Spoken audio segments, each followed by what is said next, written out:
দিয়েছে চিন্তা করো। পশুরে আল্লাহ জ্ঞান দেয় না চিন্তা করার।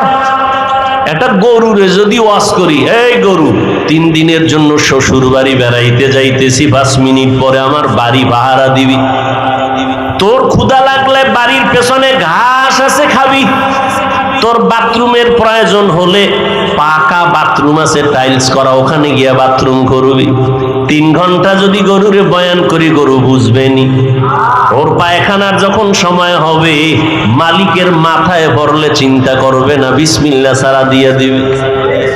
গরুর মধ্যে এই বুঝ নাই, কিন্তু আমি মানুষ, আমার মধ্যে আল্লাহ আকল দিয়েছেন ভালো মন্দ যাচাই করার।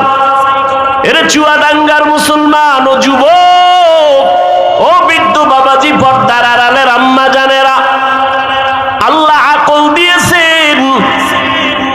আপনি মুসলমান, আমি মুসলমান, আপনার আমার আল্লাহ এক, নবী এক, কাবা এক, কোরআন এক, ধর্ম এক, নাকি আলাদা?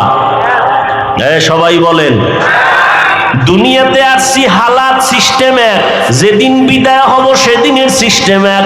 কাফনের সংখ্যা হবে সমান এক, 3টা, নাকি কম বেশি? আমি বক্তা সম্মান করতে গিয়ে একটা কাফন বাড়ায় দিবে। রিক্সা ড্রাইভার গরিব, এই জন্য কাফন একটা কমায় দিবে।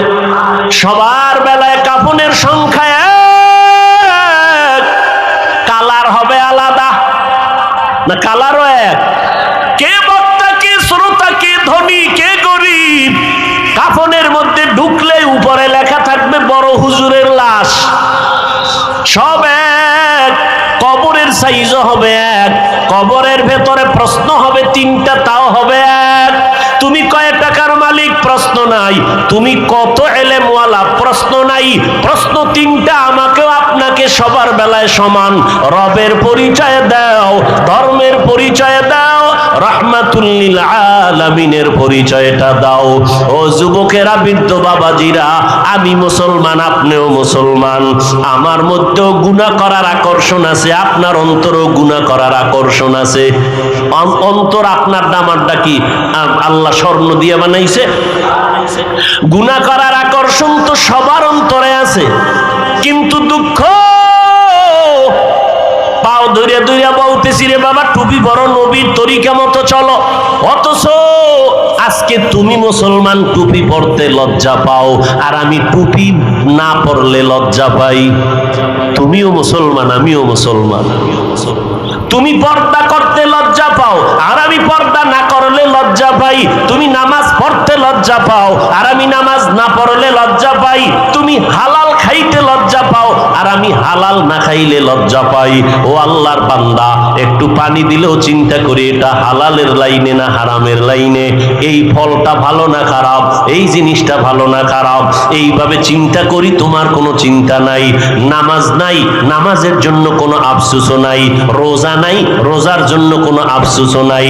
ও আল্লাহর বান্দারা, আমরা পাও ধরে ধরে বয়ান কইরা কাউকে এই কথা বলি না, ব্যবসা ছেড়ে দাও, চাকরি ছেড়ে দাও, স্কুল ছেড়ে দাও, কলেজ ছেড়ে দাও, একবারও বলি না রে বাবা।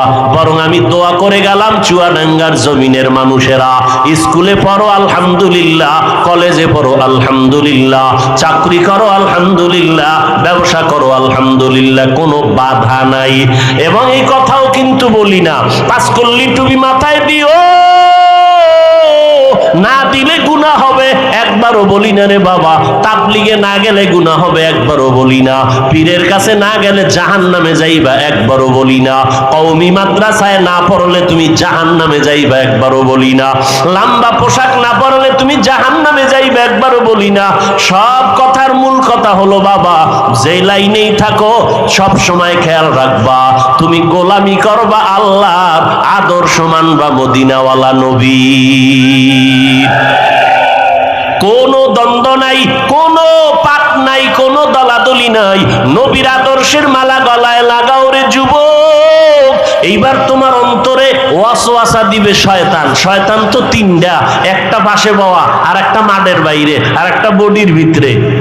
জিন শয়তান, মানুষ শয়তান, ভিতরে একটা নফস শয়তান। ও তো আপনাকে ওয়াসওয়াসা দিবে। খবরদার, ওয়াসওয়াসা দিয়া বলবে এটা কেমনে সম্ভব, আমি স্কুলে বইরা কেমনে নামাজ পড়বো, আমি চাকরি করে নামাজ কেমনে পড়ি, আমি ব্যবসা করলে কেমনে ঠিক মতো নামাজ পড়বো। ও যুবক, একটু বিবেক দিয়া জবাব দাও। তোমার মতো যুবক জীবনে মাদ্রাসায় পড়ে নাই, জেনারেল লাইনে পড়েছে, একটু বলো, মিথ্যা কথা বলবা না।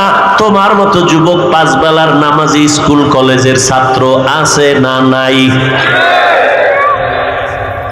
বাস, আর দরকার নাই, অষ্ট সব বাদ। আল্লাহ বিবেক দিছে, তোমাকে এবার প্রশ্ন করো, তুমি পারো না কেন? ও আল্লাহর বান্দারা, ও ব্যবসায়ী ভাই, আপনাদের মতো ব্যবসায়ী লোক পাঁচ ওয়াক্ত নামাজি আছে না নাই? জোরে বলেন। আপনি করেন, আপনি কেন পারবেন না? ও বৃদ্ধ বাবাজি, আপনার মতো বুড়া মানুষ পাঁচ বেলার নামাজ মসজিদে জামাতে পড়ে আছে না নাই? নিজেরে প্রশ্ন করেন, কেন পড়েন না? ও আল্লাহর বান্দারা চিন্তা করেন, ও চাকরিজীবীরা, আপনার মতো চাকরিজীবী পাঁচ ওয়াক্ত নামাজ পড়ে অভাব নাই। ও ড্রাইভার ভাইরা, আপনার মতো কত ড্রাইভার ড্রাইভারি করে নামাজ ছাড়ে না, পাঁচ বেলার নামাজ পড়ে, আপনি কেন পারেন না? ও শ্রমিক ভাই, আপনার মতো কত শ্রমিক কাজ করে হাড় ভাঙ্গা পরিশ্রম করে নামাজ ছাড়ে না, আপনি কেন পারেন না? ও কৃষক ভাই, আপনার মতো কত কৃষক ময়দানে কাজ করে গামছা বিছাইয়া নামাজ পড়ে, আপনি কেন পারেন না? ও পর্দার আড়ালের আম্মা জান, আপনার মতো মা পর্দা নিশি পাঁচ বেলার নামাজ পড়নেওয়ালা মায়ের অভাব নাই, আপনি কেন পারবেন না রে আম্মা জান? আপনার দাম তো অনেক বেশি, পুরুষের থেকে আপনার মর্যাদা বেশি। আপনি নবীদের মায়ের মতো মা, সাহাবায়ে কেরামের মায়ের মতো মা, আউলিয়ায়ে কেরামের মায়ের মতো মা, আপনারা জুনায়েদ বাগদাদির মায়ের মতো মা, আপনারা বড় পীরের মায়ের মতো, আপনারা হাফেজে কোরআনের মা, আপনারা আলেমের মা। এত সম্মান আল্লাহ আপনাদের দান করেছেন, আপনারা